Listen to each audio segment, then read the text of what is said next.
ตอนนี้นะคะก้ามปูก็เดินทางมาอยู่บริเวณริมคลองสมทวินภายในอำเภอเมืองจังหวัดมหาสารคามค่ะเพราะว่าในวันนี้นะคะจะมีการรวมกำลังร่วมแรงร่วมใจของชาวมหาสารคามที่จะปรับเปลี่ยนภูมิทัศน์นะคะบริเวณริมคลองสมทวินแห่งนี้ให้กลายเป็นทุ่งดาวเรืองเหลืองอร่ามค่ะซึ่งพวกเขานะคะจะเริ่มต้นปลูกกันในวันนี้ค่ะก็คือช่วงเดือนสิงหาคมเพื่อให้ต้นดาวเรืองนั้นได้ออกดอกทันในช่วงเดือนตุลาคมค่ะเพราะว่าการปลูกต้นดาวเรืองในครั้งนี้นะคะเป็นการแสดงออกถึงความจงรักภักดีและก็เป็นการปลูกความรักที่พวกเขามีต่อในหลวงรัชกาลที่ 9 ค่ะ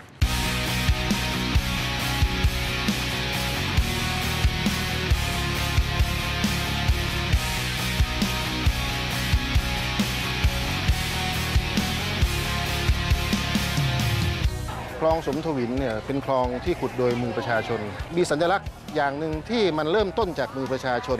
ตั้งแต่ก้นคลองจนมาถึงริมฝั่งตลิ่งที่เป็นต้นดาวเรืองครับเป็น2มือประชาชน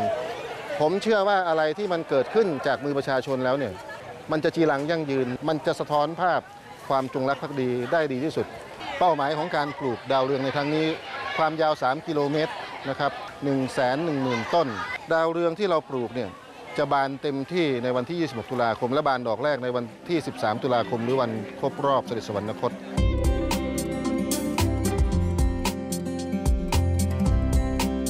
สวัสดีค่ะมาจากไหนกันคะเนี่ยมาจากอำเภอกุดรังค่ะโอ้มากันกี่คนคะวันนี้3 คน3 คนก็คือแบบคือที่แปลกตาก็คือบางคนเขาจะมาแบบตัวเปล่าเนอะอันนี้มีพร็อพมาด้วยนำอะไรมาด้วยอ่ะมีพั่วแล้วก็เก้าอี้มาช่วยปลูกค่ะมีพั่วแต่ดินมาด้วยก็คือเตรียมพร้อมเต็มที่เลยปกติอยู่บ้านปลูกอยู่แล้วป่ะคะปลูกค่ะเพราะเห็นอุปกรณ์ก็น่าจะทราบเนอะเตรียมความพร้อมมากหมวกพร็อพสูงขนาดนี้แล้วค่ะอ๋อเหรอคะดอกดาวเรืองแล้วทำไมเราถึงแบบไม่หยุดแค่การปลูกที่บ้านเราแต่ว่ายังมา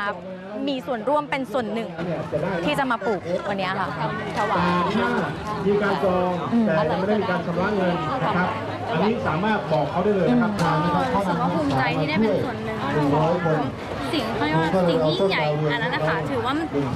ถึงมันจะเป็นสิ่งเล็กแต่ถ้ามันรวมกันแล้วมันเป็นสิ่งที่ยิ่งใหญ่เราถือว่าโอเค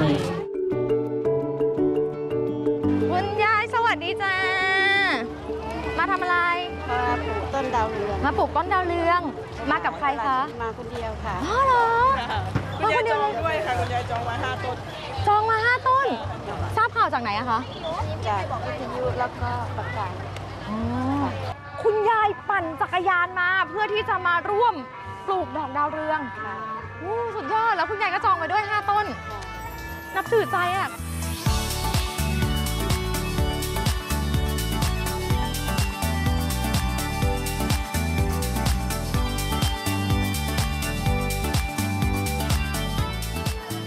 แรกนะคะพอเข้ามาถึงในงานเนี่ยเราจะเห็นบรรดาน้องๆที่ใส่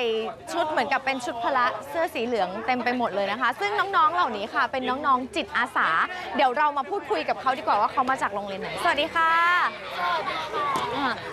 มาจากโรงเรียนอะไรคะมาจากโรงเรียนสารคามวิทยาแล้วเรามาในงานนี้เรารับผิดชอบมาเป็นจิตอาสาบริการในด้านไหนบ้างก็จะมีฝ่ายลงทะเบียนแล้วก็จะเป็นไกด์แล้วก็จะมีคนพาปลูกด้วยก็คือแบบกระจายกำลังกันฝ่ายลงทะเบียนก็คือจุดนี้แล้วก็เป็นไกด์ไกด์นี่ทำหน้าที่อะไรไกด์ก็คือสมมุติว่ามีคนเดินเข้ามาใช่ไหมคะไกด์ก็จะรอสแตนบายแล้วก็จะถามว่าจะปลูกตรงไหนมันจะแบ่งเป็นเฟสเป็น4 เฟสค่ะถ้าเป็นเฟส1 เฟส 2จะเป็นหน้าที่ของดูนาลีเฟส 3 เฟส 4จะเป็นของสารคามฟิตถ้าปลูกในพื้นที่ของเฟส 3 เฟส 4เขาก็จะพามาที่ลงทะเบียนนะคะแล้วก็จะกรอกข้อมูลเสร็จไกด์ก็จะพาไปที่เขาต้องการปลูกเตรียมตัวอะไรยังไงบ้างเตรียมการยังไงบ้างก็จะมีใบนี้สำหรับลงชื่อจะเป็นเขียนเอาค่ะเพราะว่าถ้าคนมาเยอะมันจะไม่ทันถ้าเราปลูกก็จะเขียนจะมีชื่อเบอร์โทรจำนวนเงินจำนวนต้นแล้วก็เฟสอันนี้คือเราจะต้องรู้ว่าเขาปลูกตรงนี้ต้องเป็นเฟสนี้แล้วก็ที่กัดเขาจะเจาะจงว่าเขาอยากปลูกตรงนี้จริงๆแล้วก็ลงให้เขาแล้วหมายเหตุก็จะเป็น ID ไลน์ค่ะเวลาเขาปลูกเสร็จแล้วระยะเวลาจากตรงนี้ถึงต้นไม้มันจะโตอะค่ะเราก็ต้องรายงานว่าต้นไม้ตรงนี้ของเขาเป็นแบบนี้นะอย่างเงี้ยก็คือ เหมือนกับเป็นโครงการระยะยาวเลย ใช่ ที่จิตอาสาอย่างเราก็จะต้องดูแลเขา ใช่ ไปจนจบจนต้นไม้จนดอกไม้โตเลยอย่างเงี้ยเหรอคะ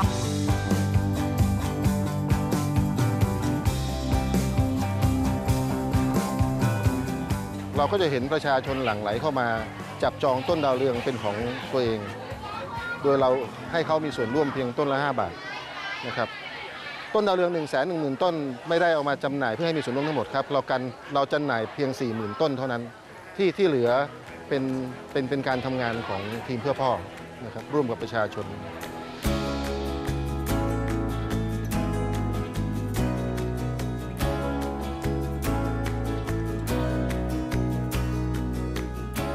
หลังจากที่น้องๆจิตอาสานะคะเขาทำการนับถุงเรียบร้อยแล้วตอนนี้ค่ะเขาก็เริ่มนำถุงนั้นนะคะมาทำการกรอกดิน ซึ่งการกรอกดินเนี่ยเราใช้ดินอะไรในการกรอกลงไปในถุงอะคะ ค่ะสำหรับดินที่เราใช้ปลูกต้นดาวเรืองนะคะ ก็จะเป็นดินที่น้องๆจากวิไลเกษตรมหาสารคามนะคะ ซึ่งเขามาทำการกรอกดินก็คือใส่ถุง ใช่ค่ะใส่ถุง ลักษณะแบบนี้ ค่ะ เตรียมไว้อย่างเงี้ยค่ะ ค่ะ ก็คือต้องใส่ให้เต็มเลย ใช่ค่ะ ก็ต้องใส่ให้เต็มเพราะว่าเวลาเรารดน้ำดินมันจะยุบลงไปอีก ค่ะ ค่ะ เราต้องกรอกเยอะไหมคะ ทั้งหมดประมาณ 110,000 ถุงค่ะ โอ้โห110,000 ถุง ใช่ ที่น้องๆจิตอาสาจะต้องแบบช่วยกันกรอกดิน ใช่ค่ะ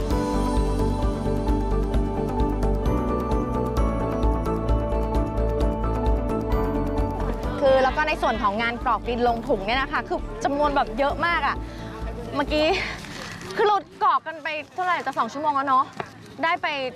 เยอะไหมประมาณ 3,000นะคะ ประมาณ 3,000 แล้ว อันนี้ก็คือเขาแบ่งกระจายกันเป็นกลุ่มๆกันไปโรงเรียนแล้วอย่างโรงเรียนกันทราวิชัยเขาบอกว่าประมาณ 3,000 ที่กระจายช่วยกัน ก็ยังเหลืออีกเยอะเนาะเพราะเขาว่าเป็นแสนถุงค่ะ แล้วก็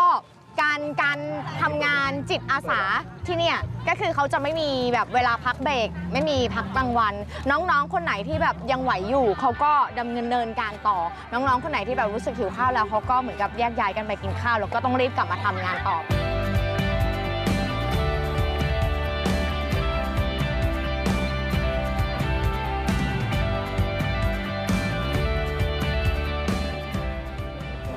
ในขณะที่น้องๆจิตอาสานะคะกำลังแบบว่าคือขมักเขม้นในการกรอกดินนะคะ เจ้าหน้าที่เขาก็นำต้นกล้าดาวเรืองค่ะ ที่จะเอามาใส่ในถุงดินที่น้องๆกรอกนะคะ มาจัดเตรียมไว้ข้างๆเรียบร้อยแล้วล่ะค่ะหลังจากนี้พอกรอกดินเสร็จเนี่ยเขาก็จะเอาต้นกล้าเหล่านี้ค่ะ ลงไปใส่ในถุงดินที่น้องๆได้กรอกค่ะ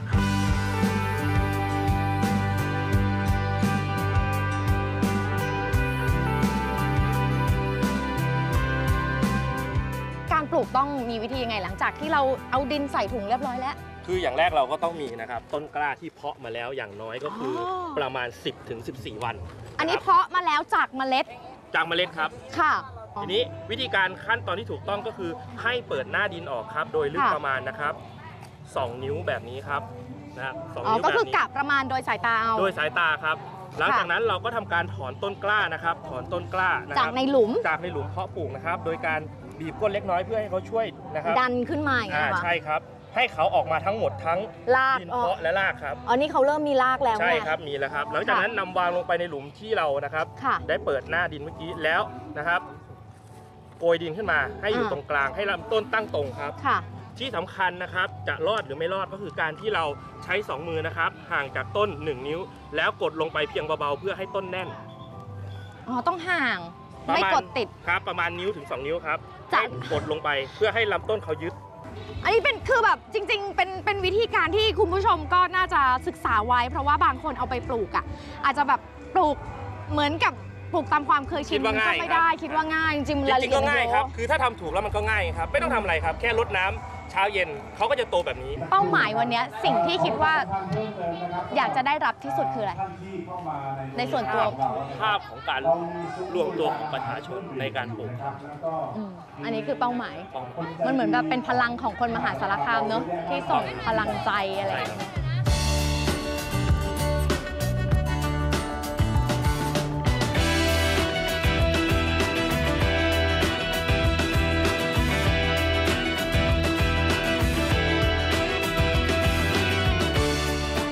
ในหลวงรัชกาลที่ 9 นะคะ เป็นเหมือนพ่อของพี่เลย เพราะว่าชีวิตของพี่ที่เกิดมานะคะเกิดในรัชกาลที่ 9 มาตลอด แล้วก็เห็นพระราชกรณียกิจของพระองค์ที่ดูแลลูกทั้งประเทศให้ได้รับความสุขแล้วก็เสียสละตัวเองเพื่อที่จะให้ลูกๆทุกคนมีความสุขสิ่งนี้คือเรารับรู้ด้วยใจนะคะถึงเราจะไม่ได้ไปอยู่ใกล้ชิดกับพระองค์ท่านแต่สิ่งที่เราเห็นทุกวันที่เราได้รับมันทำให้เรารู้สึกประทับใจในจุดนั้นมากที่สุดค่ะในใจนี้คิดบอกว่าดอกดาวเรืองเนี่ยมันจะต้องโตและสวยงามเพื่อวันนั้นที่จะได้เบ่งบานเต็มที่เพื่อได้แสดงถึงความรักของเราที่มีต่อพ่อ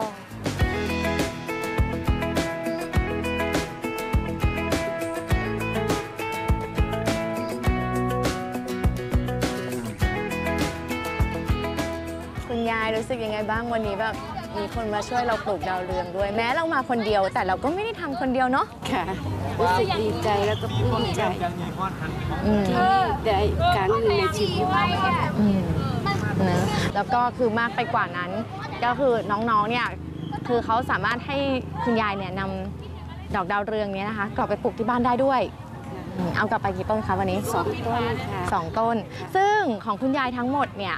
ที่มาจองไว้นะคะก็คือ15 ต้นนำกลับไป2แสดงว่าดอกดาวเรืองของคุณยายเนี่ยจะอยู่ริมคลองสมทวินแห่งนี้ก็คือทั้งหมด13 ต้น